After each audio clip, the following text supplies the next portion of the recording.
Hey, how are you? Hi Nadia, how you doing? Good, good. Um, Good. Man, this movie was a lot of fun. You've worked on over 300 productions and you've brought in so many different skills from like your stunt driving, martial arts, wire work, motocross, fire.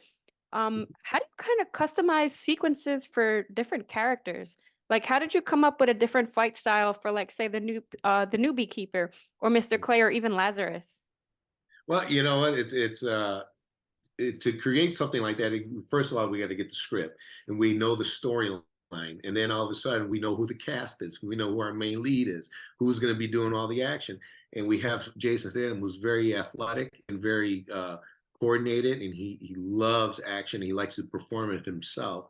So knowing that, then I talked to my partner Jeremy, who's a fight coordinator, who's done John Wick and everything else. We come up with some action. So then we talk to David. We know what David likes. He likes the gory stuff and teeth hitting the curb and stuff like that. And then we know what we like, and then we just put it all together.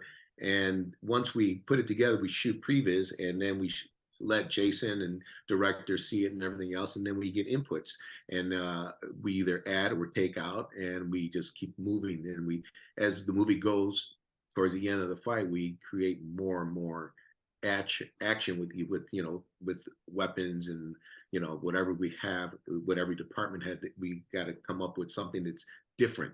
you know so a lot of that is just good training, and having a good lead. And kind of how does a film's budget and the environment kind of affect the stunts that are performed? Say, like with uh, more dangerous stunts like fire and heights, and even working with bees in this case. And I guess, did you and Jason kind of improvise at all? you know what, budget is a big thing because it takes money to make good film, and especially a lot of action. Hmm. To me, as a stunt performer for many years, I always think that certain movies without action, is not, the audience wants action. They want to see things. It's not a love story. It's not so for action we have to have bigger budget, and that's something that we way ahead. Every department throws in reads a script, thinks about what they need, and come up with a budget, and then it's just back and forth, back and forth, back and forth till they say, "Yes, go for it," or "You can't do that. You got to bring it down." So if we bring it down and everything else, then as we get the movie started, they start seeing what they're shooting, and sometimes, and most of the times, they like what they see in action wise. So then we somehow more money appears to get other scenes done. So that's what makes a movie. But sometimes we don't have the option of creating everything that we don't design in our rehearsals. That sometimes we just have to say, "Yeah, we can't do it. So budgeting has a lot to do to give us the freedom to create more action. And did you guys improvise at all? Oh yeah. Oh yeah. So Oh we man, have the hardline script. Then it's been rewritten by the director, in certain areas, and then visions of what we could come up with, and then either yes, I like it, let's add it, and then on the day, sometimes boom, boom, we're making some moves, and all of a sudden we look and say, instead of that, grab that, and so it works, and it works, and then sometimes you say, hey, if we could grab that, we could see it in the next scene, it will help us, or down the line. So there's a lot of creativity to once you start that your brain is constantly thinking what can I do tomorrow to make it even better. uh, and so that's a lot of thinking and a lot of things going on. So yes, sometimes we just wing it. you know yeah. Like I like how even like without him shooting, he'll like take apart the gun and like use a clip to stab Absolutely. someone with it. Like that was pretty cool. Absolutely. So that was a cool design, and we actually had more weapons that he was dismantling and all that. But you know, doing that sometimes it takes too much time to shoot it, and so we have to like eliminate that and just get straight to the point. And then I guess in terms of safety, has there ever been a time like maybe where like a team resisted an idea and how you kind of work alongside, like say a cinematographer and based on how you're going to create a scene? Yeah, yeah. I mean, when we have the camera people and people there who are involved in the sequence, sometimes we create an action sequence. It's dangerous for having people too close. So sometimes we have unmanned cameras, that we have protection over it. And so we dial it all in, and then, we make sure that the camera person's not there, just with a push of a button, the camera's rolling, so now we can create the people who are doing the action, they know something's going to happen, fireball or, debris coming out this way.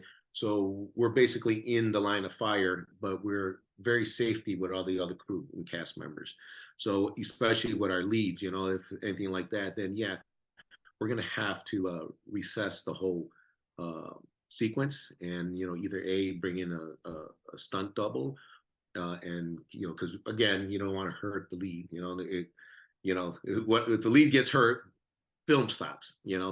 So we got to make sure, insurance reasons and safety reasons, that we protect our leads and actresses and even our department heads.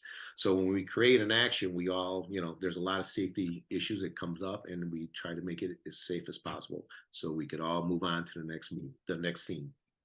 And you've also done stunt double work, like say in Blue Beetle. Are there Yeah. any kind of like common misconceptions that people have about stunt doubles?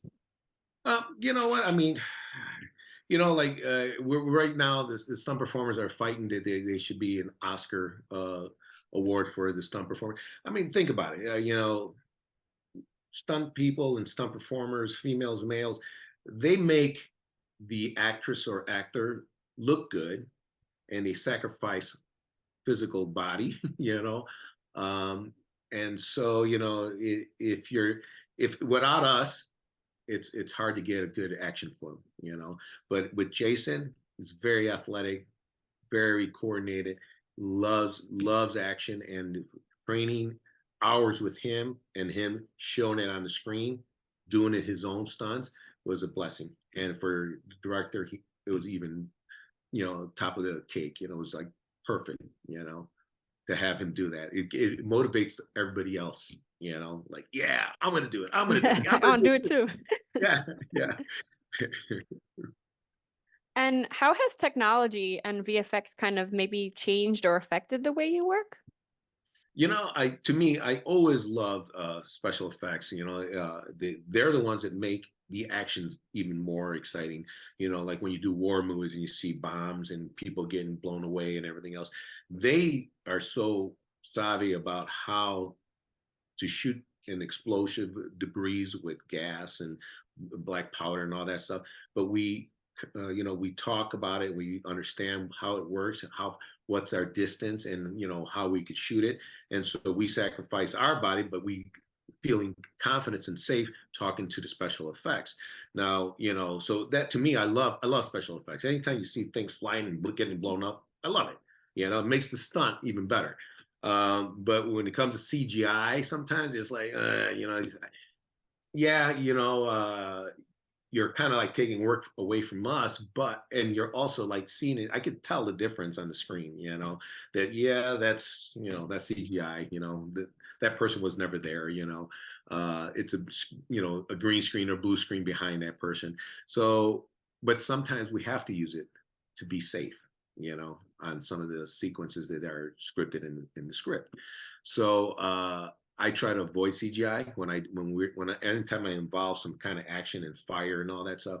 I make sure that the camera is getting what we need without adding to it. So we always go to that level where just right on the border, but safe. You know. So that's how things work. But every department is very important. And what's a typical work week kind of entail, like in terms of training for, let's say, stunts or double work or even Uh, coordinating? Yeah, well, I mean, once you're on the project, it's nonstop. It's literally there's 7 days that everybody says, "Oh, you got one day off." No, that day off, I'm actually thinking about the next shooting day, and I got to make sure things are ready. Is props ready? Is the performers ready? Are they comfortable? What they're going to do. A lot of times it's with explosion and car work and stuff like that. Is the car set? Do we have seat belts in it? So my as a coordinator, it's never once you start a project, you don't relax till it's done. till you finally hear it's a wrap. Once you know it's a wrap, you're like, we did it. A lot of hard work. And sometimes, and every feature film would probably take about, 3 months or, I mean, it'd be 2 months of shooting, but I already started the project 2 months ahead, just getting ideas and figuring out who I need for certain sequence.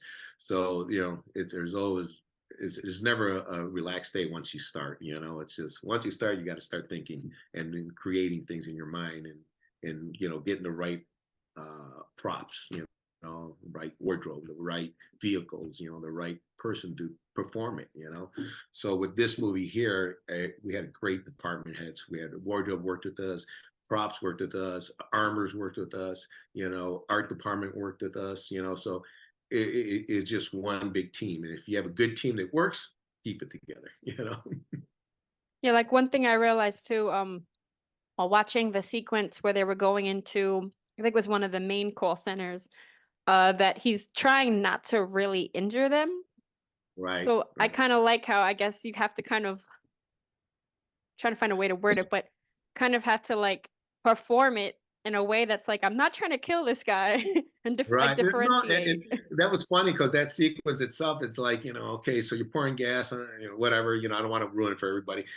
But then there was advance notice of you have a chance to leave.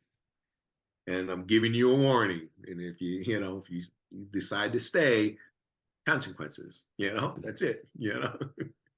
So it's I see what you're saying, but I like it because it's not like a quick surprise. It's like I'm giving you a warning, you know, do the right thing.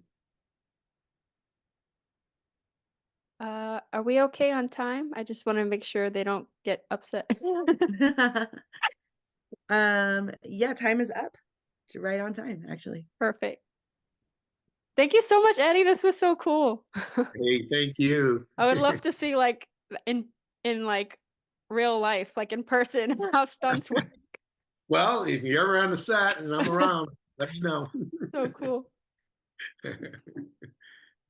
Thanks. Thank you.